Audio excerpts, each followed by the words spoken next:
আসসালামু আলাইকুম। এখন জানিয়ে দেব দেশ বিদেশের আলোচিত সংবাদের শিরোনাম। লেবাননে বেড়েছে মার্কিন সামরিক কর্মকর্তাদের আনাগোনা। লেবানন নিয়ে ভয়ঙ্কর এক খেলায় মেতে উঠেছে ইসরায়েল ও যুক্তরাষ্ট্র। বহু দর কষাকষির পর গত সপ্তাহে লেবাননের সঙ্গে যুদ্ধবিরতিতে রাজি হয়েছে ইসরায়েল। তবে যুদ্ধবিরতি কার্যকরের অল্প কিছুক্ষণ আগেও ইসরায়েলের হামলায় ধসে পড়েছে লেবাননের বেশ কয়েকটি ঘরবাড়ি। এখন লেবানন পুনর্গঠনের কাজ করেছে দেশটির কর্তৃপক্ষ।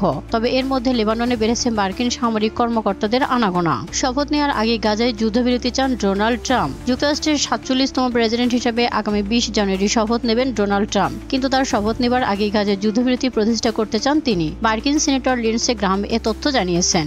গত সপ্তাহে ইসরায়েল সফরের সময় লিন্ডসে গ্রাহাম জেরুজালেম পোস্টকে বলেন, হামাসের হাতে আটক জিম্মিদের মুক্তি নিশ্চিত করার বিষয়ে ট্রাম্প এখন আগের চেয়ে অনেক বেশি দৃঢ় প্রতিজ্ঞ। তিনি যুদ্ধবিরতি সমর্থন করেন এবং এই চুক্তিতে বন্দি বিনিময় অন্তর্ভুক্ত করার পরিকল্পনা রয়েছে।